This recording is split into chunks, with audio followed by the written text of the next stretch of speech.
नमस्कार विद्यार्थियों, मैं ERVDL सर आप सभी का एक बार फिर से हमारे इस यूट्यूब चैनल फंडामेंटल गुरु में स्वागत करता हूं। विद्यार्थियों, जैसा कि हम लोगों ने स्वर संधि के बारे में अपन ने पांचों संधियों के बारे में देखा था, आज हम लोग दीर्घ स्वर संधि के अपवादों के बारे में अपन देखने वाले हैं। उसके बाद नई संधि के बारे में अध्ययन करेंगे। उससे पहले बता दो कि जिस भी विद्यार्थी ने हमारे इस चैनल को सब्सक्राइब नहीं किया है या फिर हमारे इस चैनल पर नए हैं तो प्लीज़ चैनल को सब्सक्राइब कर ले और बेल आइकन को प्रेस कर ले, ताकि आने वाले जो हमारे लेटेस्ट वीडियो होंगे उसके नोटिफिकेशन सबसे पहले आप तक पहुंचेंगे। और प्लीज़ वीडियो को लाइक एंड शेयर जरूर कीजिएगा। तो बिना देरी करते हुए वीडियो की शुरुआत करते हैं। दीर्घ स्वर संधि के हम लोगों को अपवाद देखने हैं। तो देखिए, हम लोग डायरेक्ट एग्जाम्पल से बात करेंगे। हमें पता है कि दीर्घ में होता है फर्स्ट नियम अपना ए प्लस आ के बाद में यदि ए प्लस आ हो, ए या आ हो, तो वो दोनों क्या हो जाता है, दीर्घ हो जाता है। हमें ये पता है। अपन ने ए प्लस ए से देखा था, अपन ने ए प्लस आ से देखा था, हम लोगों ने आ प्लस ए से देखा था और हम लोगों ने आ प्लस आ से देखा था। तो मैंने यहाँ दोनों एक साथ लिख दिया। या तो ए के साथ ए भी हो सकता है, ए के साथ आ भी हो सकता है। एज अ सेम आ के साथ में ए भी हो सकता है और आ के साथ में आ भी हो सकता है। इन चारों कंडीशन में आपका क्या बनने वाला है, आ ही बनने वाला है। तो ये हमारा बेसिकली नियम था। अब देखना एग्जाम्पल, जैसे फर्स्ट एग्जाम्पल आ रहा अपना मार्त प्लस अंड। मार्त प्लस अंड है, तो जब अपन इसके टुकड़े करेंगे तो माँ, ये जब भी कोई रे ऊपर लगता है तो हमेशा वो आगे वाला होता है और रिस्व होता है। आधा रे होता है, आधा रे ये हो गया हलंत वाला, साथ में त और इसमें भी ए छुपा हुआ है। हलंत लगाते ही ए निकल जाएगा। मार्त अ प्लस अंड। अब देखिए, अकॉर्डिंग टू रूल, नियम के अनुसार ए प्लस ए मिलके क्या बन जाता है, आ बन जाता है। अर्थात अपन कह सकते हैं माँ, इत के आ जुड़ेगा तो हो जाएगा ता, रेक चला जाएगा ऊपर, मार्तांड। क्या बन गया, मार्तांड बन गया। परंतु ये होता है गलत। तो असली क्या होता है, सही वाला, सही होता है मार्तंड। अब क्यों होता है, इसका कोई लॉजिक नहीं है, ये आपको ध्यान रखनी है। अपवाद नियम का उल्लंघन हो रहा है यहाँ पर, तो यहाँ पर बनेगा आपका मार्तंड। अगर एग्जाम में ये एग्जाम्पल आता है तो आप मार्तांड नहीं करके क्या करने वाले हो, मार्तंड करने वाले हो। अगर आप मार्तांड करके आओगे तो 3 नंबर को क्या आओगे, और मार्तंड करके आओगे 3 नंबर लेके आओगे। उसी प्रकार से अगला एग्जाम्पल देखते हैं अपन, एग्जाम्पल नंबर 2 कि सार प्लस अंग है।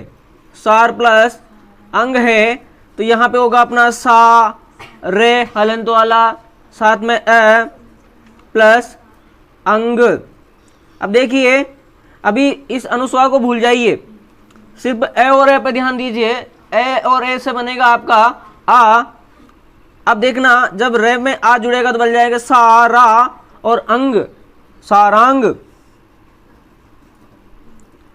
परंतु ये सारंग भी आपका होता है यहाँ पर गलत और बनेगा सारंग। यहां पर आपका बनने वाला है सारंग, और सारंग का मतलब होता है पशु पक्षी। पशु पक्षी के लिए अपन सारंग का यूज करते हैं। यहां तक किसी प्रकार की दिक्कत नहीं होना चाहिए। अगर कोई दिक्कत आती तो मुझे कमेंट्स बॉक्स में आप बता सकते हैं। उसके बाद में अगला एग्जाम्पल देखिए, एग्जाम्पल नंबर 3 अप प्लस अंग।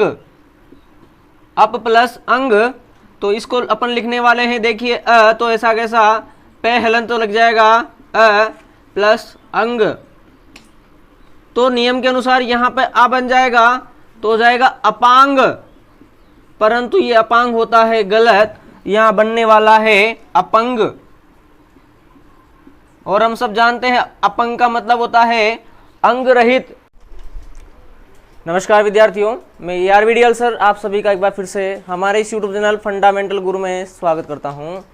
विद्यार्थियों, जैसा कि हम लोगों ने स्वर संधि के बारे में, अपन ने पांचों संधियों के बारे में देखा था, आज हम लोग दीर्घ स्वर संधि के अपवादों के बारे में अपन देखने वाले हैं। उसके बाद नई संधि के बारे में अध्ययन करेंगे। उससे पहले बता दो कि जिस भी विद्यार्थी ने हमारे इस चैनल को सब्सक्राइब नहीं किया है या फिर हमारे इस चैनल पर नए हैं तो प्लीज़ चैनल को सब्सक्राइब कर ले और बेल आइकन को प्रेस कर ले। एग्जाम्पल नंबर 5 देखिए, शक प्लस अंधु।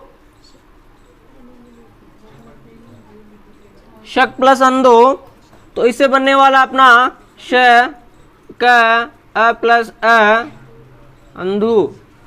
ए और ऐसे मिल जाएगा, आ बन जाएगा तो बन जाएगा शकांदु। परंतु यहां पर शकांदु का अर्थ तो कुछ भी नहीं होता है, इसका राइट मीनिंग होता है शकंदु। शकंधु, ये आपका राइट वाला है शकंधु। अगला एग्जाम्पल देख लीजिए, एग्जाम्पल नंबर 6, सत्य प्लस नाश। अब देखना, दिखने में ये हमारे व्यंजन संधि का एग्जाम्पल है, परंतु ये हमारे स्वर का ही है और यह बन जाता है सत्यानाश, क्योंकि यहां पे सत्य का भी अर्थ निकल रहा है, नाश का भी कोई अर्थ निकल रहा है, तो ये हो जाएगा आपका सत्यानाश।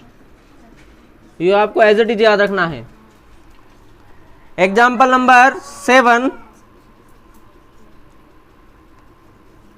मूसल प्लस धार।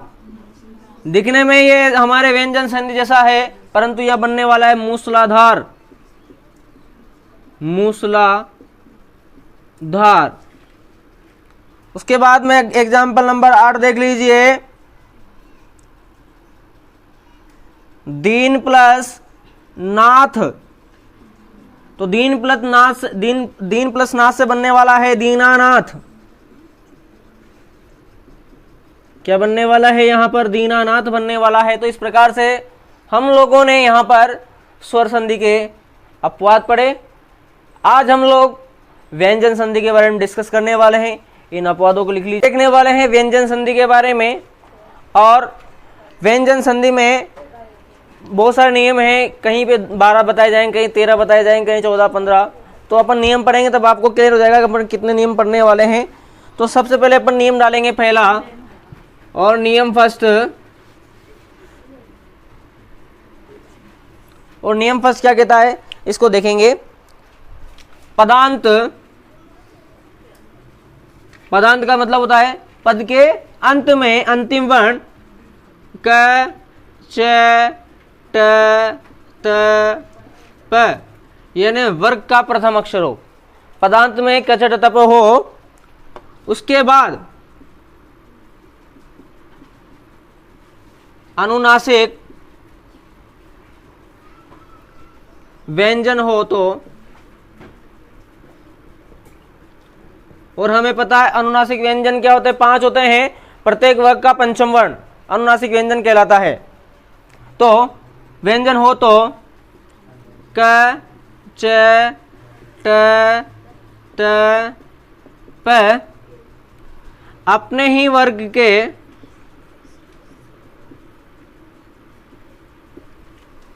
पंचम वर्ण में बदल जाता है।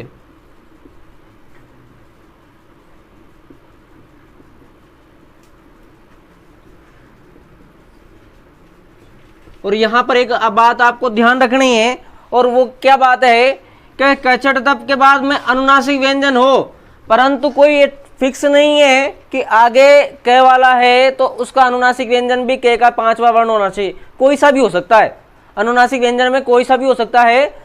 तो उस क चट तप की जगह क्या हो जाएगा? अपने ही वर्ग का पंचम वर्ण बदल जाता है, बन जाता है। अब इसको मैं आपको शॉर्ट में समझाने की कोशिश कर रहा हूं कि मान लीजिए प्रथम पद का अंतिम वर्ण, जिसको अपन पदांत भी बोल सकते हैं, पदांत क, च, ट,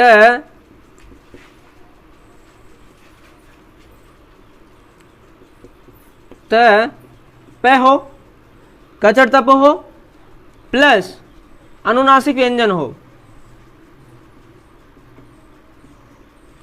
अनुनासिक,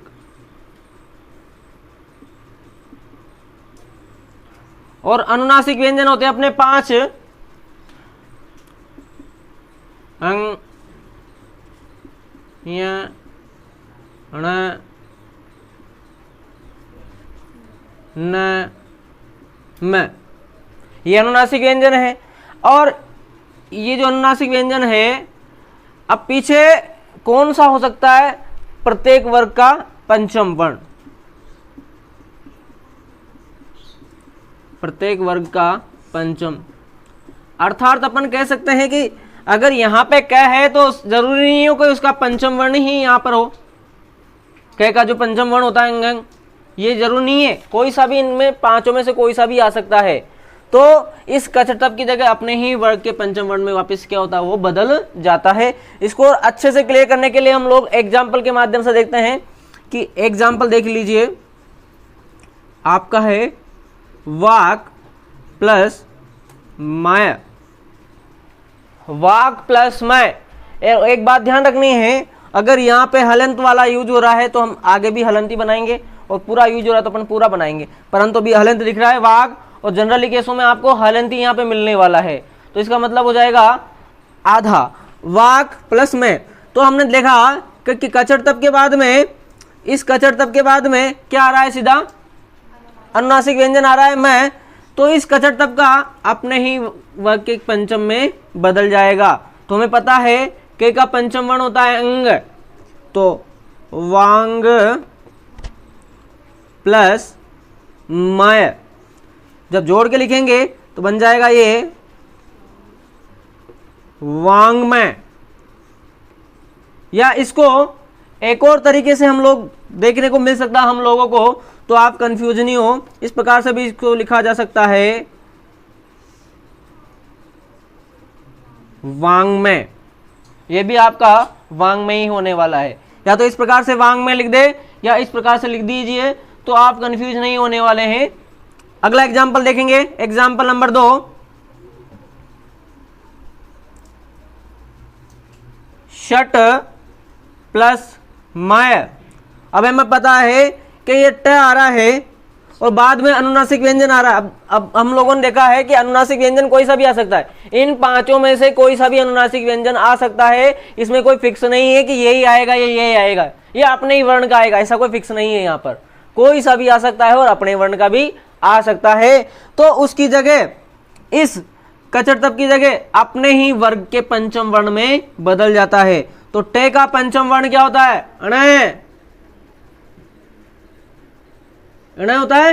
तो इस प्रकार से यहां पर देखो, क्षण प्लस मय, जब अपन इसको अच्छे से लिखेंगे तो बनने वाला है क्षणमय। क्या बन गया हमारा, क्षणमय। और एग्जाम्पल करेंगे, एग्जाम्पल नंबर 3, चित प्लस मात्र। देखो तय के जस्ट बाद में मैं आ रहा है, अर्थात कचर तप के बाद में अनुनासिक व्यंजन आ रहा है, तो ये तय अपने ही वर्ग के पंचम वर्ण में बदल जाता है। और तय का पंचम वर्ण होता है न, तय थ द ध न।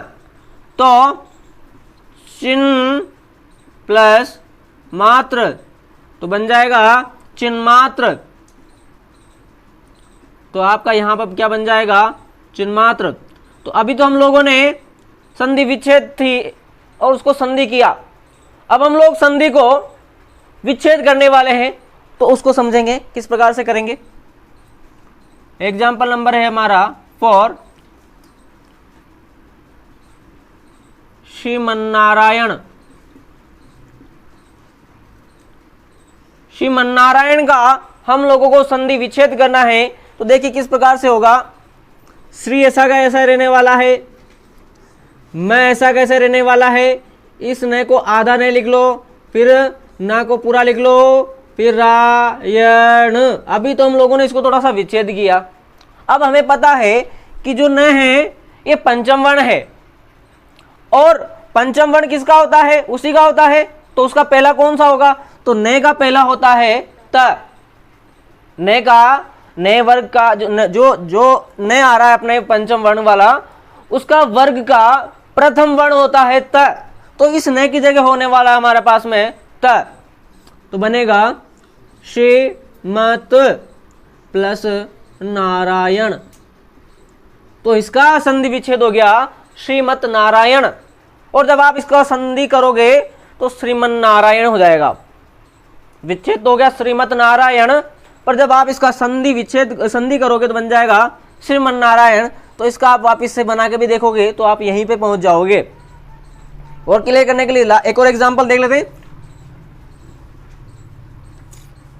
एग्जांपल 5, उन्मोचन।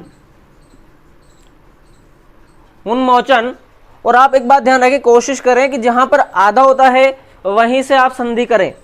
तो देखो आधा यहां पर है तो उ आधा न प्लस मोचन कर दो, प्लस मोचन कर दो यहाँ पे उन प्लस मोचन, और हमें पता है न पंचम वर्ण है तो इसी वर्ग का प्रथम वर्ण होता है त, थ द ध न, तो उसका पंचम वर्ण का उसी वर्ग का प्रथम वर्ण क्या होता है? त होता है। तो इस न की जगह बन जाएगा त, तो उत प्लस मोचन, तो ये उत प्लस मोचन इसका संधि विच्छेद हो जाएगा। अच्छे समझ में आ रहा होगा तो स्क्रीनशॉट ले ले, फिर हम लोग आगे बढ़ेंगे। चुपचाप सामने देखो। तो हम देखने वाले नियम नंबर 2 कि क्या है कि पदांत कैचर तप के बाद में अनुनासिक व्यंजनों को छोड़कर, यहां पर होगा पदांत कैचर तप के बाद में अनुनासिक व्यंजनों को छोड़कर, क्योंकि अगर अनुनासिक व्यंजन हो गया तो ये नियम पहला हो गया, तो यहां पर अनुनासिक व्यंजनों को क्या करना पड़ेगा? छोड़ेंगे अपन, तो उनको छोड़कर अनुनासिक व्यंजन को छोड़कर सघोष में हम लोगों को कौन कौन से लेना है, देखना है कि किसी भी वर्ग का तीसरा वर्ण सघोष में आता है, चौथा आता है, पांचवा आता है, और साथ में य र ल व और है भी आता है। तो या तो सघोष हो सकता है अथवा स्वर हो। कैचर तप के बाद में सघोष में ये आ सकते हैं या फिर इनके बाद में स्वर भी आ जाए। तो सघोष व्यंजन हो तो क च ट त प, कैचर तप अपने ही वर्ग के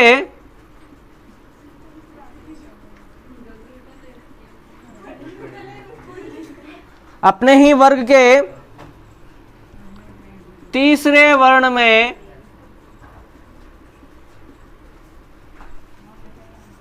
बदल जाता है, अपने ही वर्ग के तीसरे वर्ण में बदल जाता है। अब इसके लिए यहां पर एक बात ध्यान रखना, और वो बात क्या है कि मैंने आपको बोला है कि अनुनासिक व्यंजनों को छोड़कर तो 3-4 बात के बाद में 5वां जो है वो हमारे अनुनासिक व्यंजन ही होता है। तो यहां पर हम लोग इसको 5 वाले को शामिल नहीं करने वाले। अभी मैंने क्यों लिखा था? क्योंकि सघोष के अंदर आता है, सघोष में आता है, इसलिए मैंने 3, 4, 5 लिखा। परंतु आपको ध्यान रखना है, यहां पर अपन ने बोला है कि अनुनासिक व्यंजनों को छोड़कर, इट मीन्स 5वां वर्ण हट जाएगा, तो बचेगा 3, 4 ये र ल व है, साथ में आ जाएगा स्वर। तो व्यंजन हो, ऐसे व्यंजन हो तो कैचर तप अपने ही वर्ग के तीसरे वर्ण में बदल जाता है। अपन इसको फॉर्मूले के अनुसार बना के लिखते हैं। मान लीजिए, पहले उससे पहले मैं आपको 2 चीजें लिखवा दूं। 2 बातें आपको ध्यान देनी है। क्या है कि अगर व्यंजन से स्वर मिलता है, अर्थात पहले व्यंजन हो बाद में स्वर हो, व्यंजन से स्वर मिलता हो तो स्वर की मात्रा होगी वो हलंत वर्ण में लग जाएगी।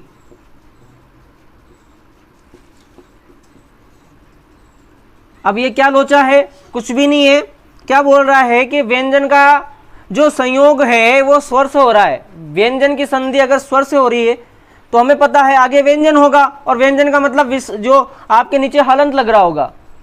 तो स्वर की मात्रा, स्वर जो भी होगा, आ जो भी होने वाला है, ई जो भी होगा, तो उसकी मात्रा जो भी होगी वो हलंत का जो वर्ण होगा, हलंत वाला वर्ण मतलब कि व्यंजन होगा, उसी में लग जाएगी, उसी में मात्रा लग जाएगी। ये एक बात आपको ध्यान रखनी है। और वैसे हम लोग इसको एग्जाम्पल में अच्छे से करने वाले हैं। अब जब एग्जाम्पल करने लग जाओगे तो आप इसको याद रखो तब भी ठीक है, नहीं रखो तब भी ठीक है। और दूसरा क्या कहता है, दूसरा कहता है लेकिन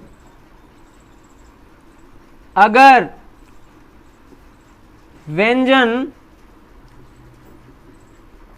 व्यंजन का मिलन होता है या मिलता है, मिलन ही लिखेंगे अपन लोग, अब यहां पर मिलन होता है,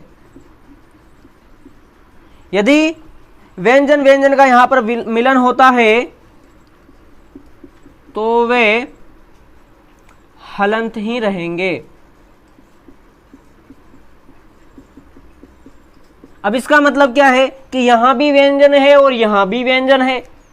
अब इधर व्यंजन है हलंत वाला और उधर पूरा है, तो वो जब अपन संधि करेंगे तो वो हलंत ही रहने वाला है। और आप चाहो तो हलंत को हटा के आधा भी उसको बना के लिख सकते हो, उसमें कोई दिक्कत नहीं, या फिर आप हलंत ही रहने देंगे। अब इसको जो नियम लिखा हम लोगों ने उसको मैं आपको शॉर्ट में दिखाता हूं कि किस प्रकार से बनने वाला है। कि पदांत क्या हो, क च ट त प हो। पदांत आपका कचर तप हो प्लस उसके बाद में आपका हो जाएगा सघोष। अब सघोष में हम लोगों ने 3 4 5 6 11 है देखा, परंतु यहां सघोष में ध्यान रखना है अनुनासिक को छोड़कर।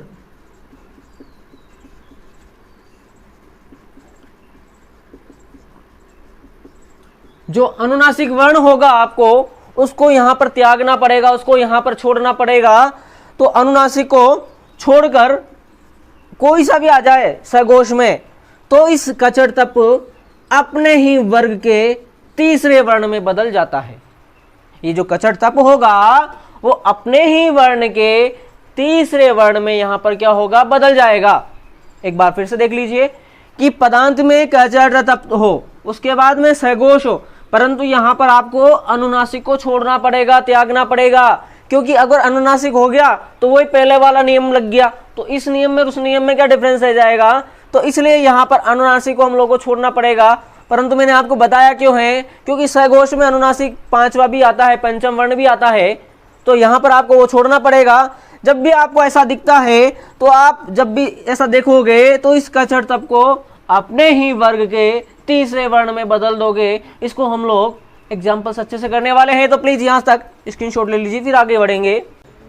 अभी हम लोगों ने नियम 2 देखा था। नियम 2 क्या कह रहा था कि पदांत में क च ट त प हो और उसके बाद में सघोष हो, और सघोष में अनुनासिक को छोड़कर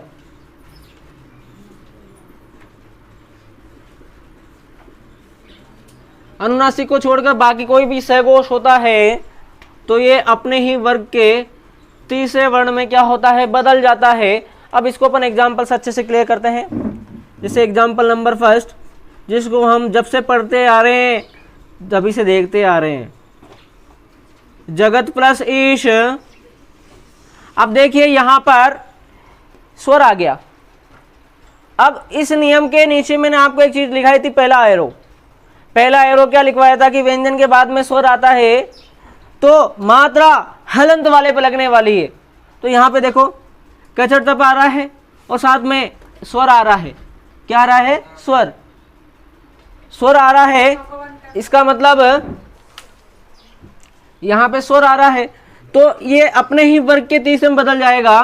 तो तय, इस तय का तीसरा होता है तय थ द, तो हो जाएगा द, जगद प्लस ईश।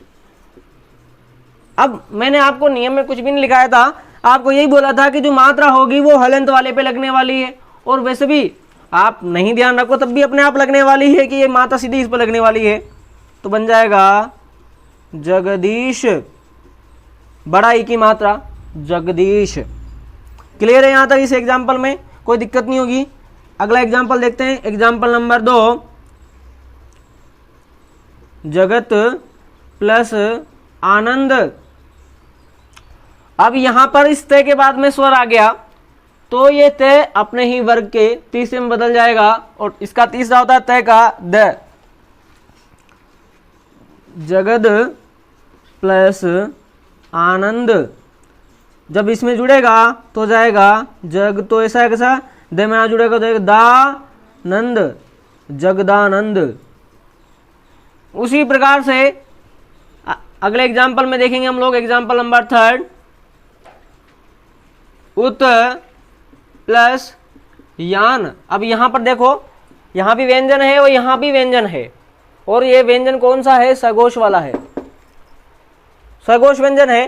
तो इस तरह का क्या हो जाएगा, द उद प्लस यान, जब इसको लिखेंगे तो लिखा जाएगा उद्यान।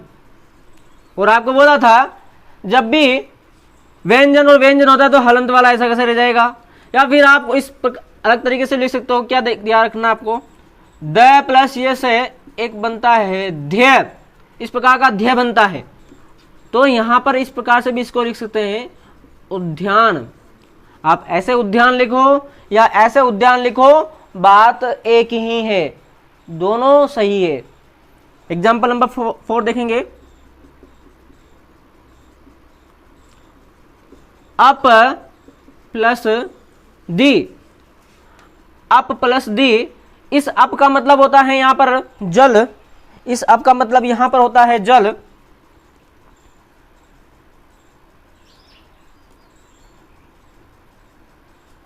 जल होता है, और दी का मतलब होता है देने वाला, जल देने वाला। और जल कौन देता है हमें, बादल देता है। तो एक तो यहां पर देखो अब के बाद में आ रहा है दी, तो ये है तीसरा, और चौथा भी आपके यहां पर शामिल है, पांचवा शामिल नहीं करना है। तो दे की वजह से ये पे अपने ही तीसरे में बदल जाएगा, तो पे का होता है प फ ब, तो ये जाएगा अ ब ओ प्लस दी। तो इसमें आप ऐसे भी लिखोगे जब भी से ठीक है, और आप इसमें आधा ब लिख के इसमें दे में जोड़ देना, तो बन जाएगा अब्दी। क्या बन गया है आपका, अब्दी, और अब्दी का मतलब होता है बादल, जल देने वाला, और जल कौन देता है हमें, बादल देता है। 2 एग्जाम्पल और देखेंगे, वहां से हमारे अच्छे से क्लियर हो जाएगा। एग्जाम्पल नंबर 5, अप प्लस जय, तो यहां पर जय का मतलब होता है जन्म लेने वाला, और अप का मतलब तो जल हो ही गया हमारा। अब देखना, ज है तो च छ ज तीसरा आ रहा है, अर्थात इस पे का बन जाएगा अपने ही वर्ग का तीसरा, अब वो होता है आधा ब प्लस ज, तो बन जाएगा अब्ज। और जल में जन्म लेने वाला होता है कमल, जल में जन्म लेने वाला होता है कमल, तो अब्ज का मतलब होता है यहां पर कमल। और एग्जाम्पल एक और देख लीजिए, last example, example number 6, up plus धी, यहां पर धी का मतलब होता है धारण करने वाला, धारण करने वाला, और अप का मतलब होता है जल, जल को धारण करने वाला। अब ध देखिए, त थ द ध, चौथा आ रहा है द है चौथा, तो कोई दिक्कत नहीं है, इस पे का अपने ही वर्ग का तीसरा ब हो जाएगा अब प्लस धी, तो ये बन जाएगा आपका अवधि। और जल को धारण करने वाला होता है समुद्र या सागर कह सकते हैं, सागर भी बोल सकते हैं और समुद्र भी बोल सकते हैं। तो यहां तक आज हम लोगों ने व्यंजन संधि के बारे में देखा, अभी बाकी के भी नियम हम लोग अगली क्लास में देखने वाले हैं। तो क्लास पसंद आई हो तो वीडियो को लाइक और ज़्यादा से ज़्यादा अपने दोस्तों में इसको शेयर कीजिएगा, ताकि उनको भी इसका फ़ायदा पहुंचे। और आज की क्लास हम लोग यहीं पर समाप्त करते हैं, तो दीजिए मुझे आज्ञा। जय हिंद, जय भारत।